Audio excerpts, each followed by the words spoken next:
Hello everyone and welcome to a sounding new episode of the StudioMEcast. I am your host, Peter from StudioME, and we are going to be joined today by Erik Brown, who's an editor and sound designer. I'm going to be talking to him in the speakeasy, but before we get into that, just want to let you know that we have the meetup. It's our new satellite location that's in Oakland here in Pittsburgh, and it's got all of our wonderful podcasting stuff. Oh, look at your screen. Isn't B-roll wonderful? Love it. So we hope you check that out. Enjoy it as many of our satisfied customers already have. Don't forget to like, share, subscribe, and I hope you enjoy this conversation. I certainly did. Let's get on with the show. Erik, thank you so much for joining me today. I am very happy to be here. Yes, thank you. Absolutely. It's we met on this most recent 48-hour film project. That's right. We were on the same team, helping out. You were on sound, and we got to talking. You know, we weren't holding anything up. You know, we were being good. You know, and when we were told not to talk, we didn't. But you know, well behaved. Well, we kept it down anyway. Yeah. But yeah, you we got to talking a bit. And I was like, oh, I got to have you on the podcast so we can just keep talking about stuff. And I was, fascinated to learn that you work in, correct me if I'm wrong, but in child education media. Tell me about that. Okay. So I work for, well, it's actually a little bit of a story, but for a few years, I worked for a company called Grant Larson Productions, and we had a studio out in LA. And we were a film company, essentially, video production, prop manufacturing, a lot of set design stuff. And during COVID, and one of our big clients was a textbook company in Erie, PA called Larson Texts.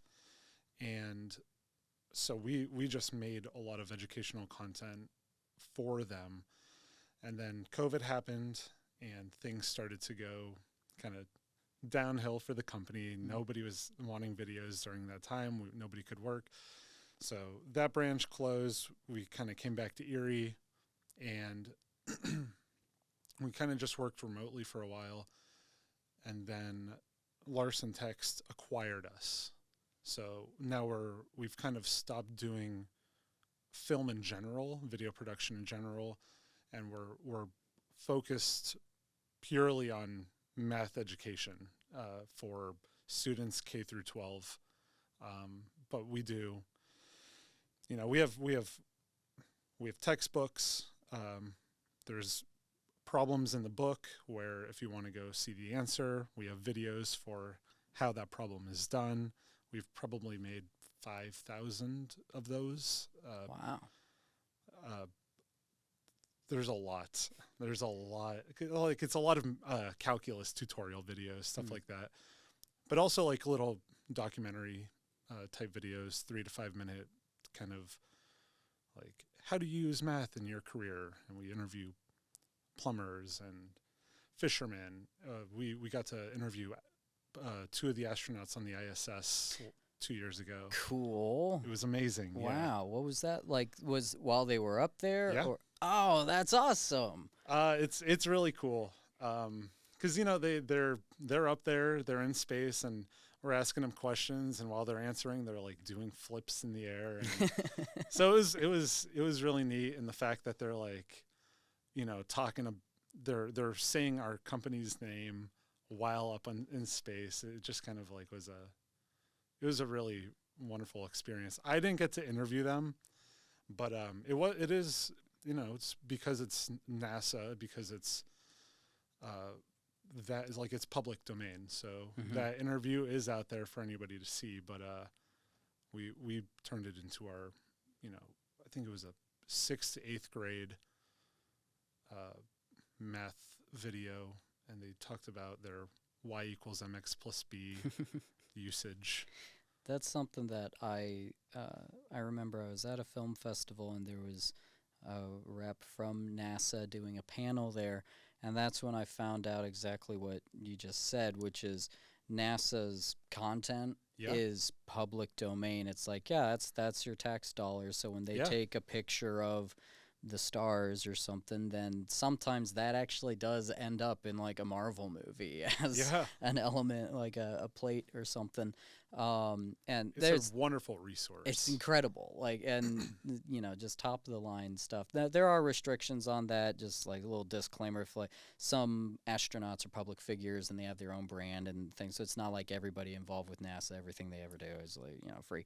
Yes. But yeah, when it's NASA, it's and I've made great use of that myself. It's like, you mean I can use this stuff for free? Excellent. So cool. Well, as an editor, it's a very I'm very thankful for that. Yeah, it's I think I'm not sure if we did a video here in the studio, like when I first started working, of me flying in a magic box like Calvin and Hobbes. Oh, okay. It was just a way of showing like, hey, we got a green screen, come to StudioME. And if you look on the screen, everybody will see it. This is, wow, isn't that cool? But I forget, but I think the star field that I used for the background of at least some of those shots was from NASA. Okay. I could be wrong, but that's what you can use it for.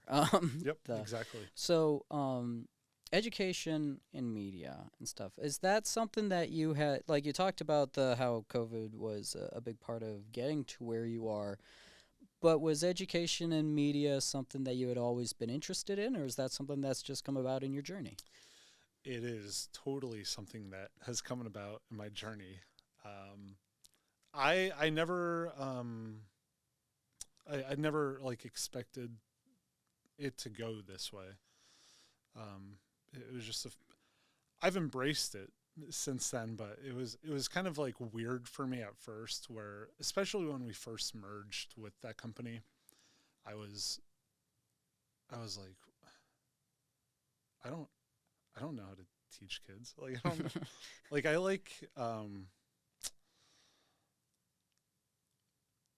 I'm a huge film fan, and so I just wanted to work in film, video, whatever, make movies. I just want to make movies and cool content, I'm a huge fan of narrative content.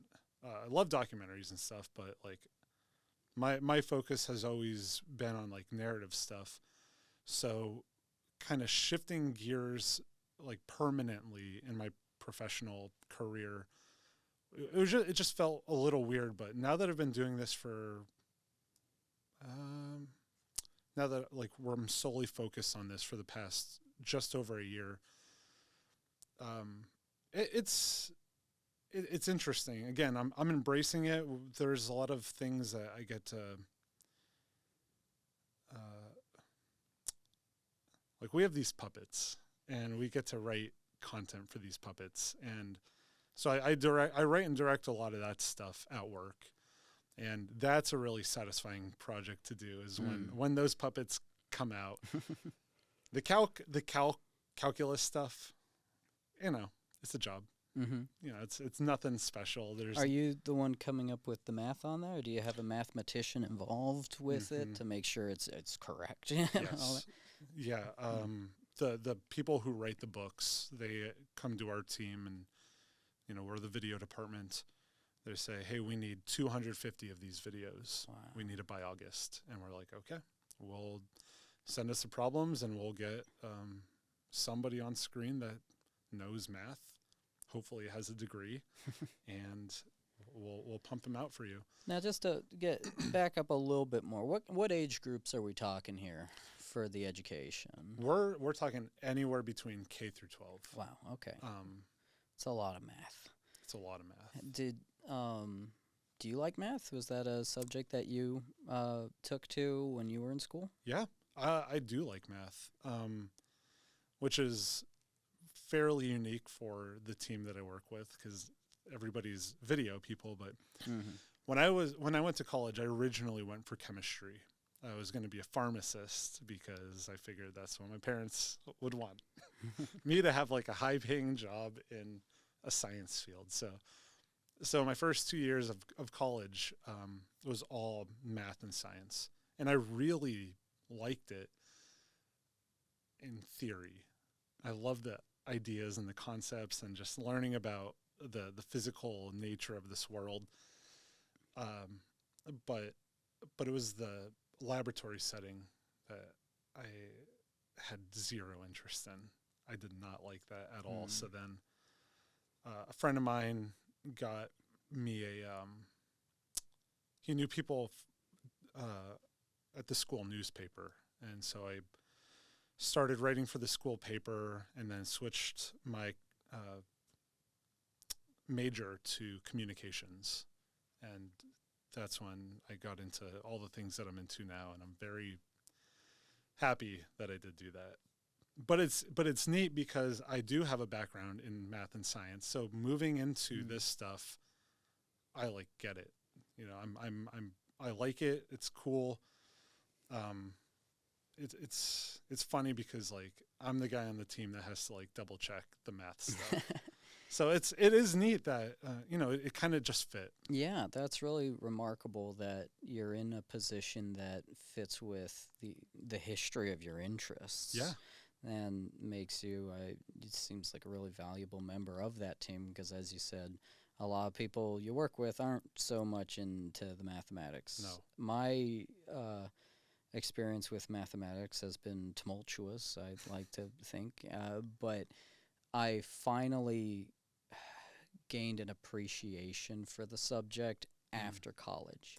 I finally got a handle on being able to do it in college. That was always mathematics was my deepest insecurity through most of my life. Like it was if someone asked me a math question or put one in front of me, it's like I couldn't think. I'd start like my scalp would start itching. Like I get over it. Like I would kind of panic and try to just put all my energy into looking like I wasn't, panicking. Yes. And of course, when you do that, you can't really do math. Couldn't do math to begin with anyway. So it's like my way of learning math for most of my career was just memorize the answers. Like, I don't mean cheat. I mean, like, just memorize the multiplication table so I wouldn't have to do them, So it's like I just had a good memory, not a good head for math. And so it's like, well, this is sort of the way that I'm going to deal with it. Mm-hmm. But in college, I took a math course that kind of had me starting at square one again with this, and I buckled down, and I guess I'd gained enough maturity to finally be able to figure out how to learn it. And it was after college that and by the way, I'll say I had great math teachers. All right, this was definitely a me problem. Like, my mom taught me the most basic math stuff I ever learned, and then I had really great math teachers in high school. This was just difficult for me, and it was only after college that I really gained an appreciation for the subject. And it was, if you know me, of course, it was because I learned more about the history of mathematics, and that put it in context for me, and has become a thing that after my formal education, I've gained a greater interest in learning about, at least on a theoretical level. Yeah. I'm not always doing math problems in the corner or anything like that, but it's something that it finally clicked. It only took most of my life so far, but it was so the fact that you're doing math education through media is something that I can appreciate a lot of meaningful work behind as well. So that's it's good that you took to it when you were in school, prepared you for this. I would like to clarify. I like math. I'm not great at math. So I like it. Like there's like, I'm not going to be able to do, I don't know. There's all matrices. I'm not going to do those. I can't. I don't know what those are. Never heard the word in my life. I'm kidding. There's brackets and just grids of numbers, and who needs it? Long division, can't do that. Yeah, you don't need to. You don't need to.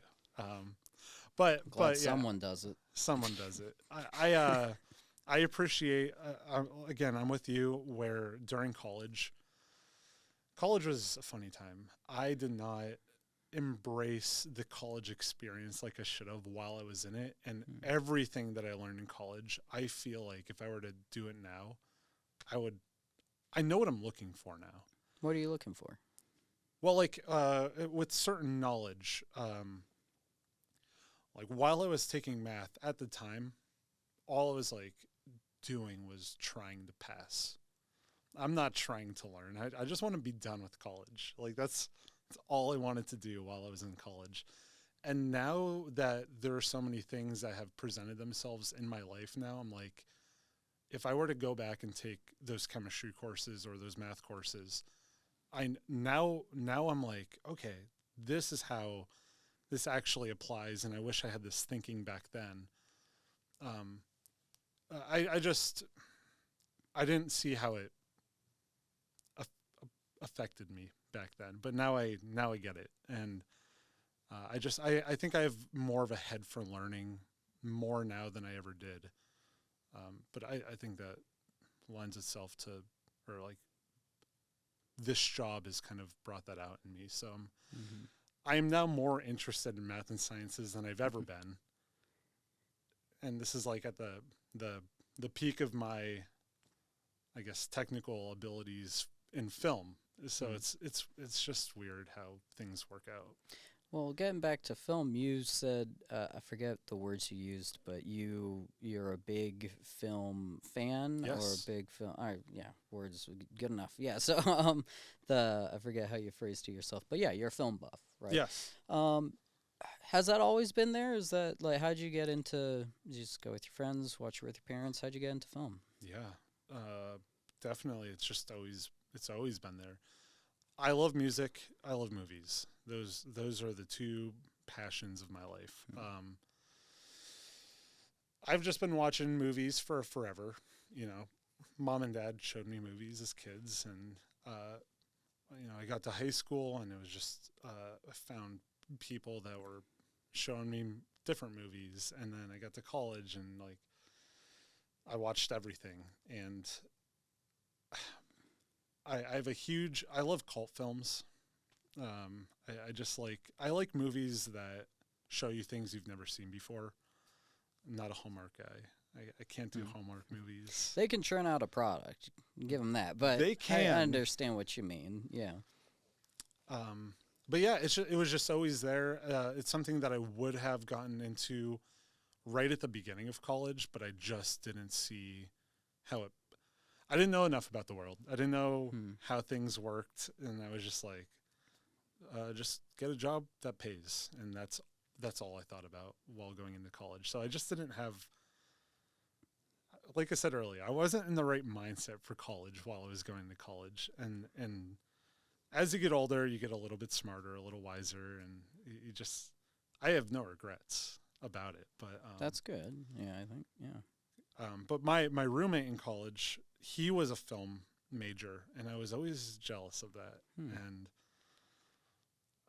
we didn't really talk much.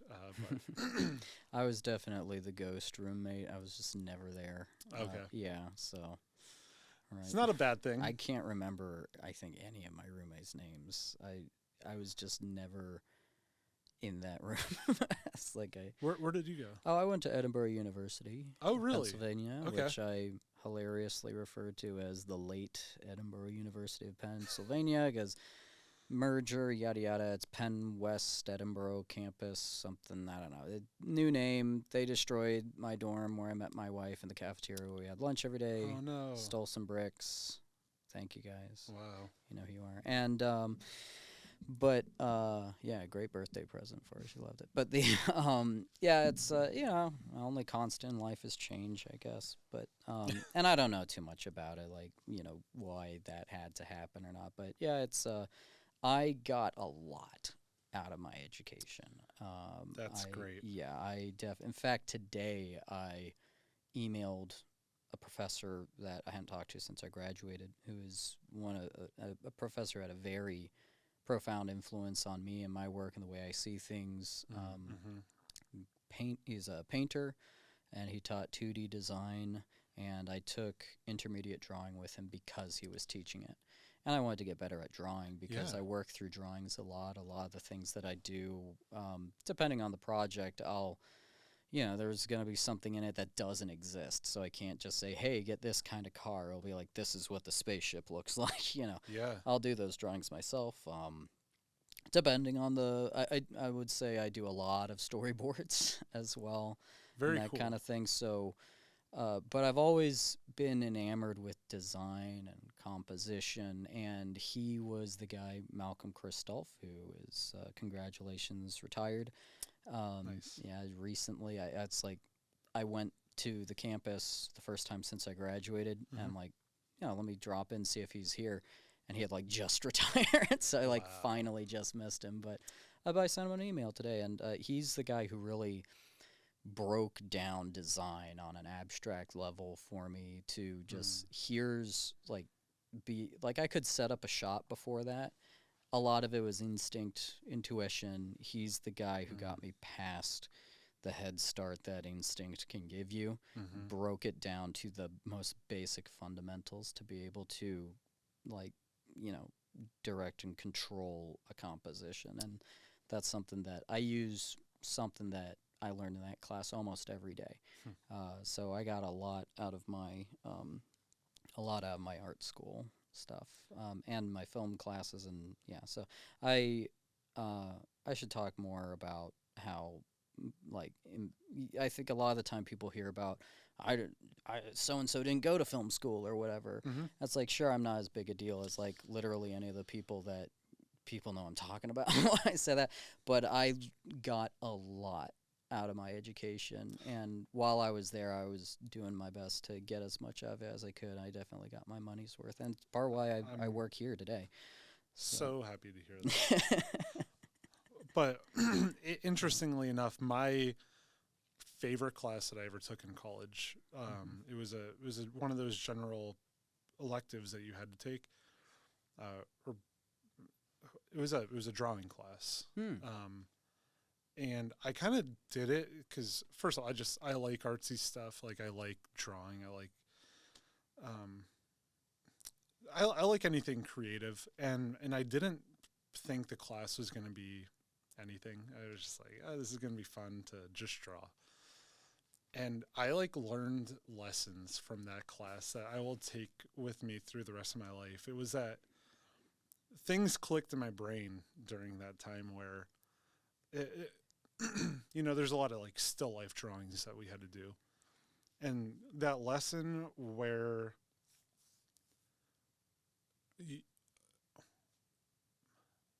what clicked for me, number one, is drawing what you see and not what you think you see. That, it just blew my mind. I know that it's like such a simple concept, but drawing what you see, not what you think you see. Because he had us start off by drawing a mug, and I don't know how to explain it in words, but you see this, the circle that this creates right here. Now, if it's right here, you don't see that circle, but you'll still draw that circle because you think that it's there. But I don't know. I can't explain that. It's not a very good explanation, but it gave you a new way of looking at the world. That's things. It's so silly how much things opened up for me when I learned that lesson. I had a similar feeling when I took an elective for painting, and it's obviously I'm in visual media and all that, but I took that class because Akira Kurosawa would sometimes paint storyboards. His cool. storyboards were paintings sometimes, and I was like, okay, well, why would you do that? And it's it takes long enough to do them with a pencil. Yeah. But I was I like trying out. Artists talk about their process and all that, and for filmmakers especially, I like to try out things I know other filmmakers do, whether it's a different way of writing, or I make the characters first and then I write the thing, or whether it's a tool set someone uses, in that case painting. And I I don't know if I got the same kind of thing out of it that Kurosawa did, but I learned a lot from painting. Yeah. And I'm so glad that I did it. It made me a much more capable artist and filmmaker, and because pretty much everything I do, I direct it back to filmmaking in some way. You know, even if I'm approaching it in what I might just call honestly, where I'm doing the thing for the thing itself. It's like film is my main form of expression, right? So of course, pretty much anything in life will come back to that, even the relationships I have. But now you're a film buff as well. Like you do this kind of thing, you make stuff, you know. But do you have a favorite movie? All right, it is a big question. I know. But the movie that I love throwing out there that I think has moved me more than most movies is, have you ever heard of Holy Mountain by Alejandro Jodorowsky? Yeah. He's like my favorite filmmaker. I mean, I have a lot of favorite filmmakers, but this guy,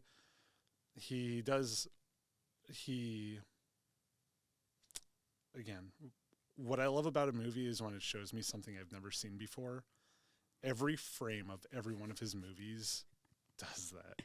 Yeah, he's your guy. Yeah, he's great. Just wild. Dude. Yeah, I don't know I don't know where his ideas come from. I don't know what kind of what kind of background somebody had to have had to get that kind of imagination. But I don't want to be flippant, but he has attributed a significant amount of drug use to it.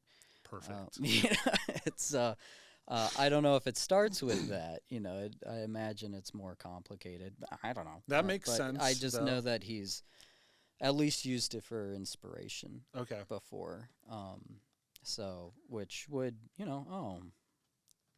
that makes sense sometimes. Yeah. You know, DMT and everything. So, but yeah. Well, he's wild though. I love. I mean, just other favorite movies of mine. I love Eraserhead by David Lynch. Okay. Yeah. Again, it's another wild and cerebral film that just constantly. Yeah, I mean, you feel something when you watch that movie. Whether it's good or bad, it's not good. It's not good for me. I watched that months ago, and I think something that, and after I saw, I'm like, okay, I'm not going to get any answers with a film like this, but I want to see what other people think about this movie. Something that someone pointed out, the unsung hero of that film is the sound, like just the weather going on or whatever it is. It's like, oh, and it was crazy because I noticed it while I was watching it, but I was like, yeah, you know what? That movie sounds really unique. You know, that's honestly, I think that movie is and David Lynch in general, because David Lynch is, in my opinion, one of the best sound designers that has ever been around. He's not doing blockbuster movies. Like Marvel obviously has really great sound design, but it's all very practical sound design, whereas David Lynch's is very, the sounds that he uses are not, you're not necessarily seeing the source of the sounds. Like it's an atmosphere. It's very industrial. And I think that's, David Lynch is a huge part of why I got into audio work. Huge. I did a short film for my senior project in college. And it was all about black holes and just running with the concept of a black hole. And I just put wind over all of it, just over everything. And it was, I guess,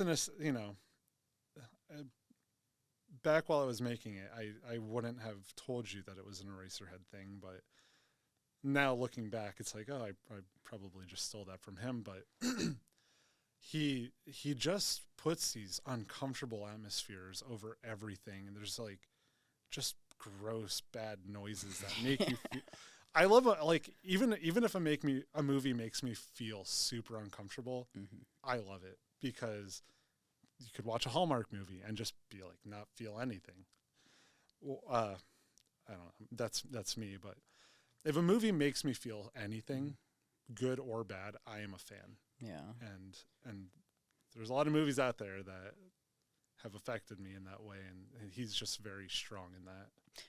I want to stay on Eraserhead for just a minute, Yeah. because I also was looking up, I think, interviews with him David Lynch refusing to talk about Eraserhead. That's my man. Which I love it. I kind of loved that too, because it almost, especially for people who haven't seen art that is, I guess, I don't want to say like that, because then that puts him in a box, but like something that isn't just like, here's a literal true story, Right. like a conventional narrative film, we'll put it that way. If you're not used to that, you might have a whole lot of questions, and it can be hard to figure out, like, wait, how am I even supposed to think about this? But when it kind of becomes obvious that it sort of goes without saying that if he was going to just talk about it, he would have made a conventional movie, like it's, Yeah. it's like, if you're just going to just say what you mean in a way that's easy to, like, oh, this is it, 1-to-1, It's a great point. whatever. It's like, no, he's not going to explain it because it's this kind of film, Yes. and it's, I think it's also just kind of wise to not commentate on your own work publicly, for Especially a billion something reasons. so abstract. That too, yeah. But yeah, it's that movie, just uncomfortable scene after uncomfortable scene, occasionally finding something to laugh at and not Yeah. being sure if maybe you're even supposed to, but sometimes laughing not because it's funny, but because it's uncomfortable. Yes. That was my experience anyway, and I don't think I'm alone with No, that you're one. not. I don't think I'd love it as much if there weren't those moments that you laugh at. David Lynch is huge into juxtaposition. Yeah. Putting something, the most terrifying thing you've ever seen or felt, right next to this funny. I mean, that's Twin Peaks. Yeah. Do you have a favorite, on Eraserhead still, though, do you have, that's a film that's got a bunch of, like, I guess, I don't want to call them chapters, but there's a lot of scenes where it's like, oh, that's the girl with the cheeks scene, Yeah. like, whatever. Is there a scene in that film that, and hey, spoiler alert, people, go watch the movie, come back. Is there a scene in that film which stands out to you the most, or has your, as you've seen the film and time has maybe gone by, different scenes have affected you more? What's that been like? Well, I think one of my favorite images in any movie ever is the scene where, and I mean, it's the cover of Eraserhead, essentially, where it's just Jack Nance's head with, like, the pencil eraser shavings just kind of like snowflaked around him. I just find that to be one of the most beautiful scenes ever shot. It's so simple, and there's nothing to it, but there's something about it that's just mystical and gorgeous. David Lynch finds a lot of beauty in things that are, like, disturbing and gross. Like, he'll find, like, the ugliest thing he can and be like, that's beautiful. Like, he films puddles of mud and stuff, and, like, just old industrial buildings, and he finds it beautiful. And once you kind of have that mindset that, like, there's beauty in things that otherwise people would otherwise consider just garbage. He really embraces that, and I think it's awesome. But yeah, there's there's so many scenes. I love the Lady in the Radiator. I love the Pixies cover of it. I love the Modest Mouse cover of it. Everything about that is just perfect. I love the scene where they're Henry and his wife or girlfriend, they're just laying in bed and they're trying to sleep, and she's just uncomfortable and feeling the covers and moving, and rubs her eye, and you just hear that squeak, squeak, squeak, squeak, squeak, squeak. And it's a sound design. And it's like, you've done that. You've rubbed your eye where it squeaks, and you're like, oh boy, I don't like that. And he just does it for an uncomfortably long period of time. And he's constantly just doing things that you're like, what is that? What are you doing? Like when she's trying to pull this thing out from under the bed. I don't know if you remember this scene. You don't see what she's pulling. You just see her at the end of the bed just doing, and you're like, what is she doing? And then after like a full minute of this motion, she pulls the suitcase out from under the bed, and you're like, oh, she was grabbing a suitcase. But that's not what it looked like. And you don't know what it was. Like, you don't know what it looks like. You don't even know if it was like, is something like sexual going on? Or is this like, what is she? He just constantly does that and just subverts your expectations. Yeah. Just like really weird. I mean, if weird's the right, yeah, sure. Weird It's things. weird. Like, you know, It's weird. that's just like, hold on, wait, what? It's like, yeah, it's, you know, it's also fascinating to see something like that sustained for so long, like for a full feature film, and not have it just feel like it's random as well, where it's like there was something going, like because a lot of the time random stuff doesn't, if I just say like hold news raiders no squarely waiter, like it doesn't like make you feel anything. Yeah. Right. You know, it's like, but it's not the Monty Python, and now for something completely different. Yeah, which like, yeah, which is great in its own right, but that's not. Yeah. But it's a different type. Mm-hmm. Well, that's good. What so Eraserhead though, for the film that you says made you feel most over time. That's a cool choice as well. Yeah. Well, you and I met. Let me get back to let's sally forth here. Carry on is with. We were working together on the 48. You were doing sound for that. Mm-hmm. You've said your whole life, or like a lot of what you do is editing. Yeah. And you also do sound design, which of course we've talked about makes sense with David Lynch and everything. But when you and I were messaging before this, I believe you said you're also a director. Is that right? What kind of stuff do you and would you like to direct?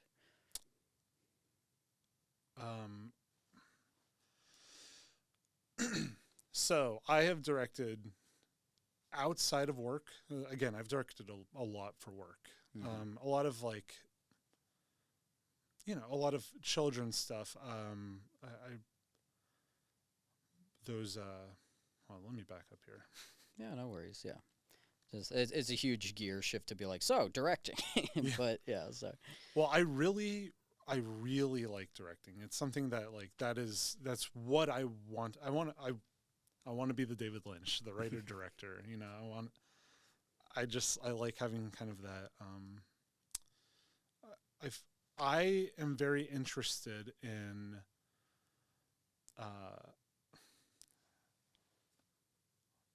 It's kind of this thing that to me, it's very bittersweet. It's the thing I love and hate about myself, where I love inconsequential stuff. I love, do you know David Wayne, like Wet Hot American Summer? I don't think so. He did Role Models, and he was on it was a sketch comedy show from the 90s on MTV called The State. Okay.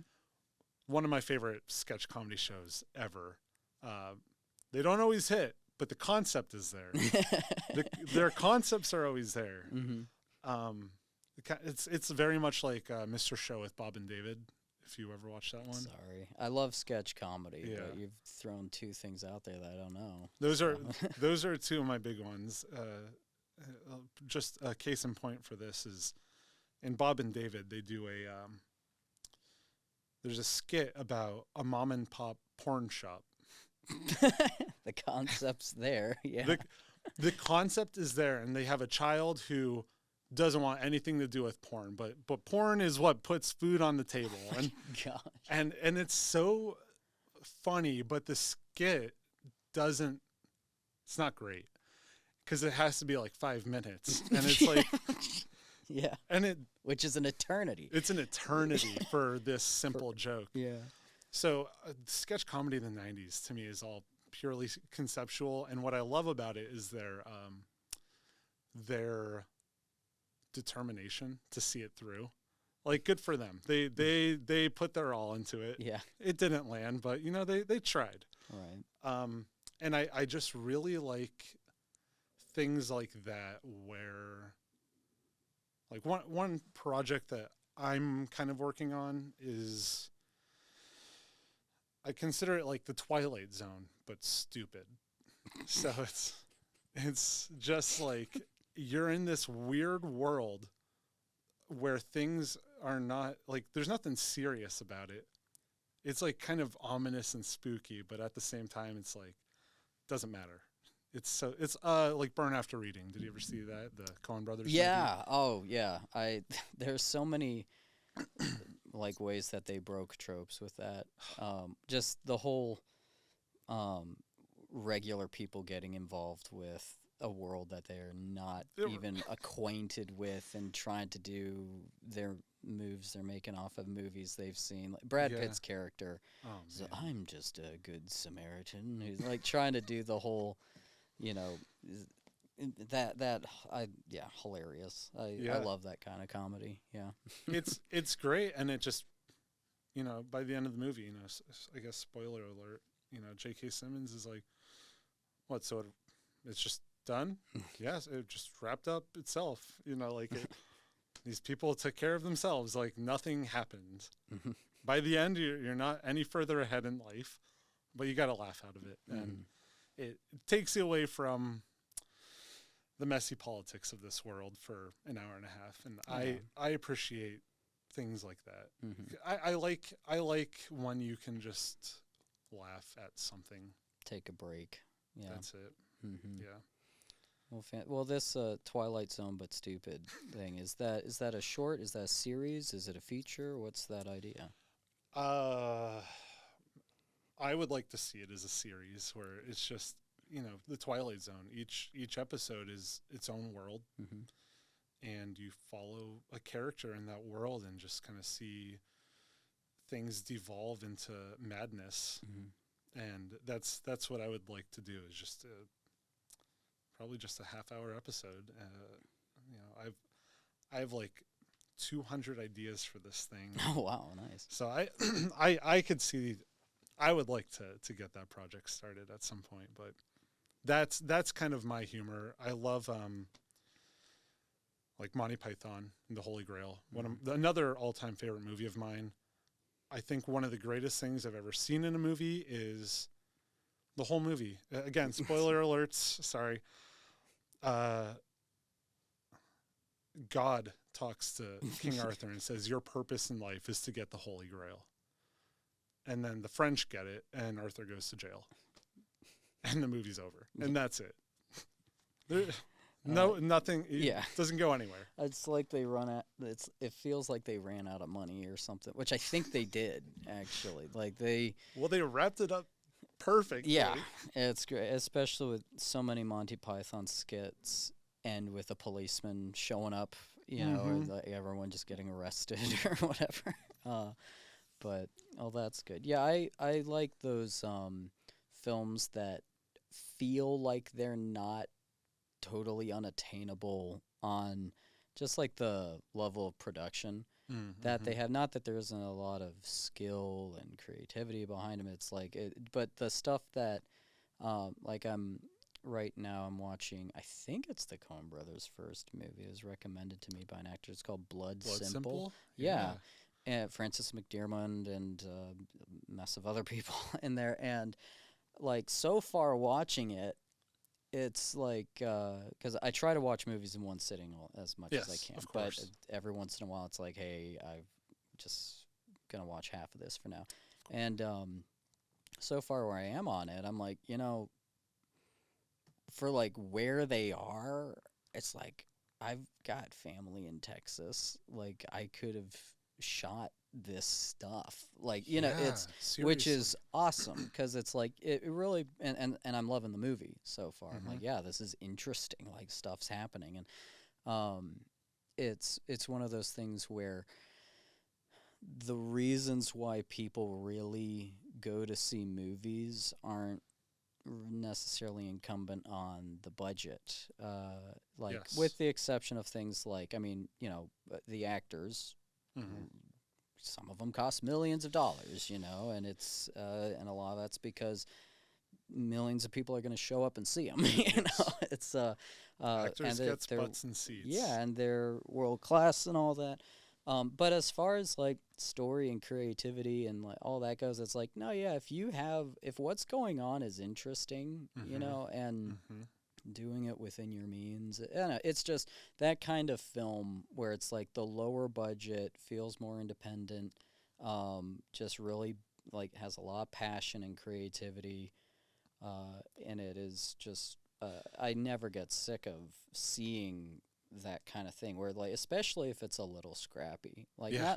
not that there's anything that's like iffy about the film or anything like that. I'm just speaking generally about, like, first features for people or lower budget stuff, or like when someone's early in their career and you're like, it's just really exciting to see, not just because the movies are awesome, but because also as a filmmaker, it's like, oh, I'm seeing someone do it, and at a level that's closer to, like, or that I'm closer to than Yes.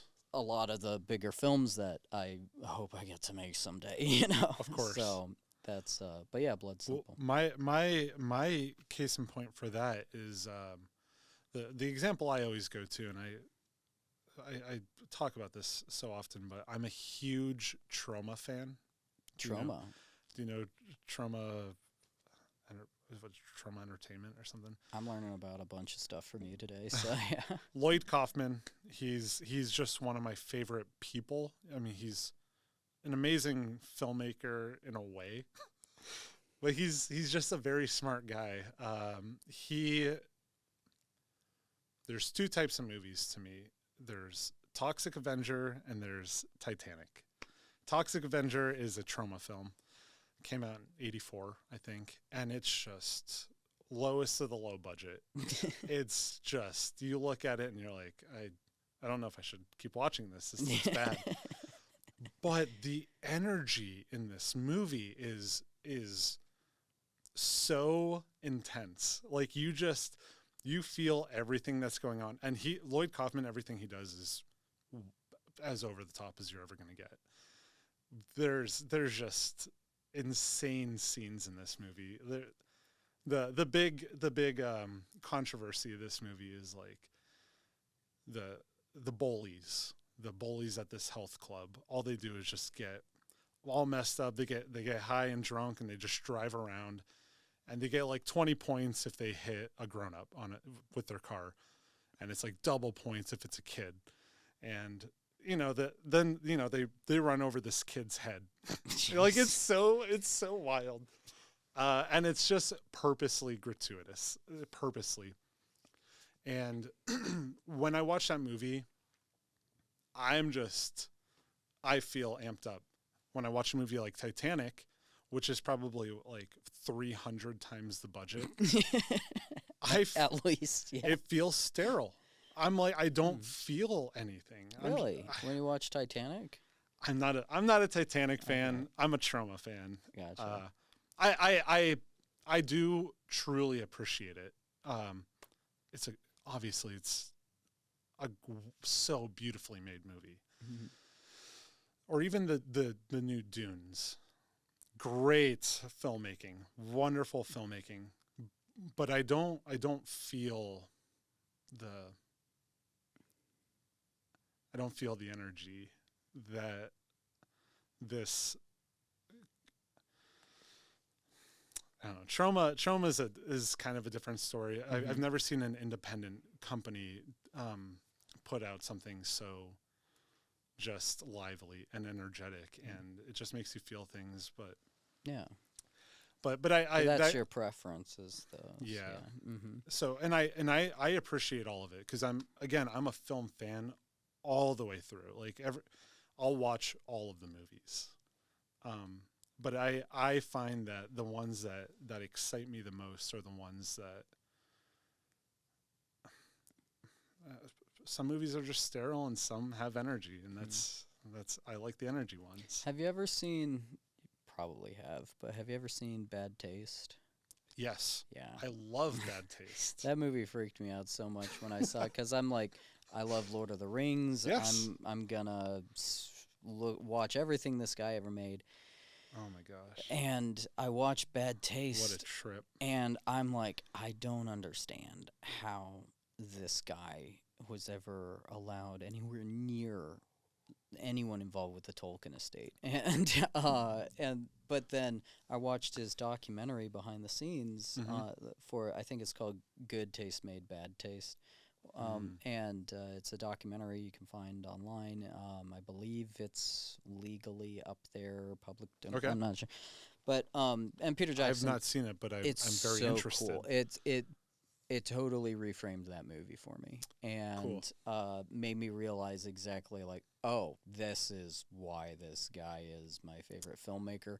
And not just because, because Peter Jackson didn't make my favorite film, but he's my favorite filmmaker. Okay. And oh my gosh, he's so good. Yeah, it's like, how can I not love Lord of the Rings? Talk about it all the time. But seeing Bad Taste and seeing how he made that was the most inspiring thing for me. And it just kind of made me go, oh, well, if I have this work ethic, then the only reason why I'm not going to succeed is if I just am unlucky my whole life, or I just suck at this. Or you're bad, Yeah, it's like, and I can't really do anything about those two things. It's like, I can try to get better, but if there's just something in me that's broken and can't do film, then whatever, I'm not meant to do it.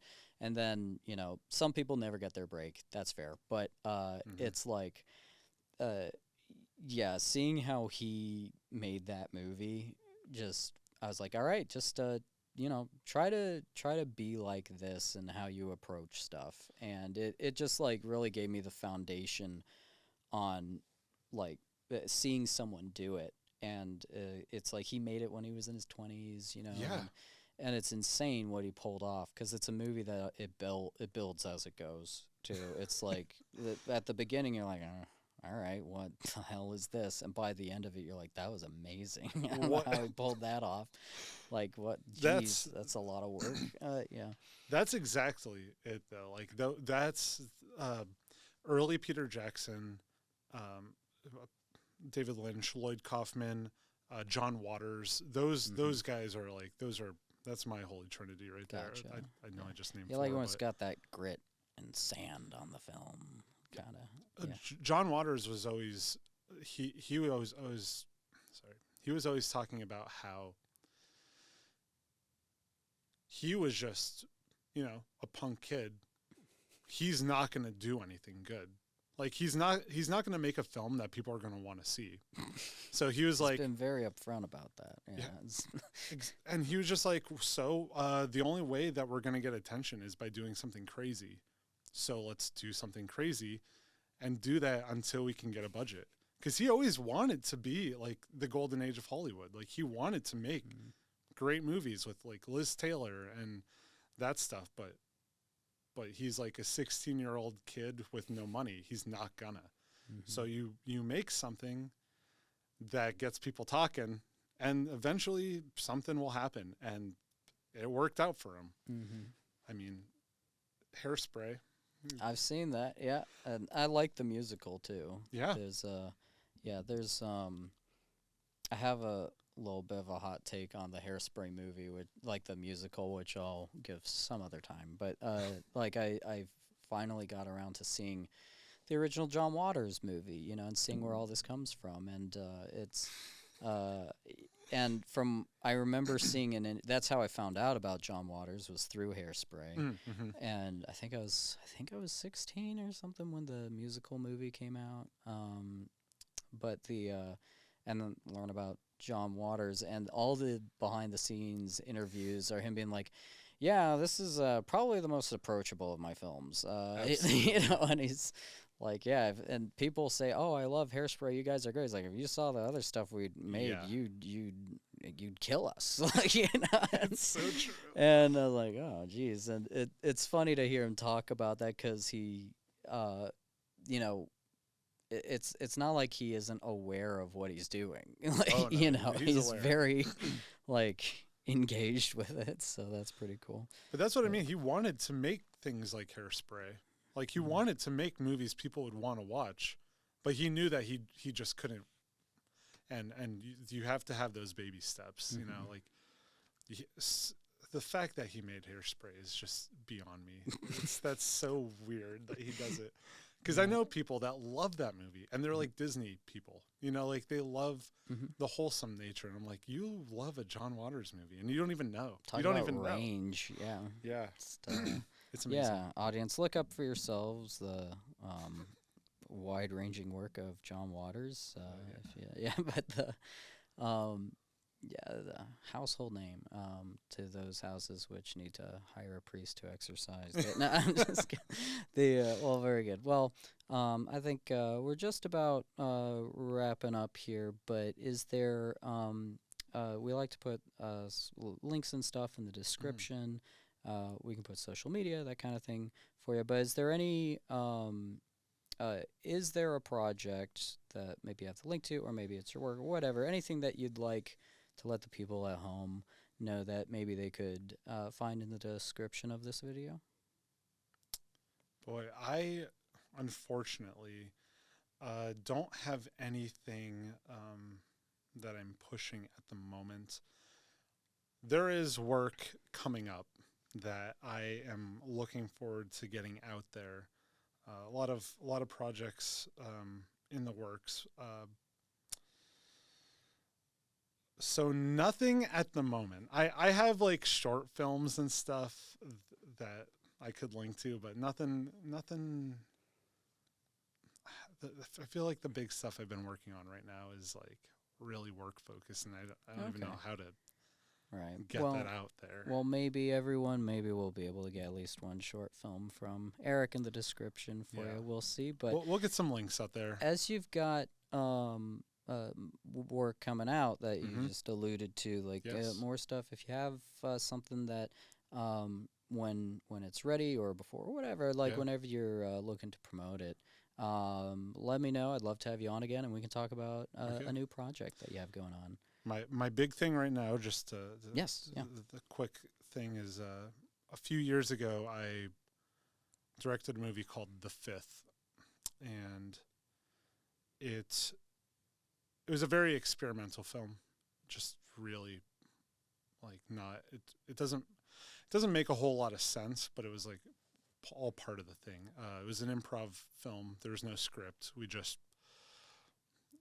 I was kind of sick of the people that I was working with who they would never get anything out unless something was like perfect. And I was like, things don't have to be perfect. Just shoot it and get it out there. And so I shot a movie quickly, got it out, and it was no good. And I was like, okay, maybe you need to, maybe you do need to put some time into this. So that was a few years ago, and I am currently in the process of re-editing it to make it watchable. Okay. And it really wasn't bad. And actually, everybody who has seen it always gives me positive feedback for some reason. But it's just so funny how, because there's that primacy recency effect.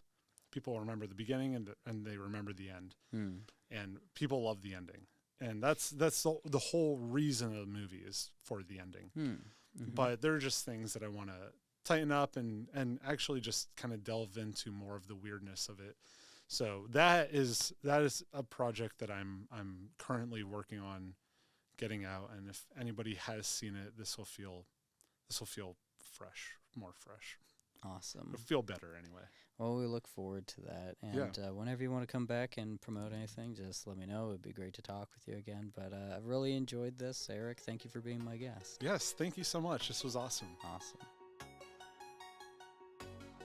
Thank you again, Erik, for being my guest, and thank you for listening to this episode of the StudioMEcast. And if you like the look and sound of that podcast, well, you can book it yourself at StudioME.me, and don't forget the meetup as your other option in Oakland. Like, share, subscribe, etc., and I hope we've made it feel like it's Friday, unless you work on the weekend. Bye-bye.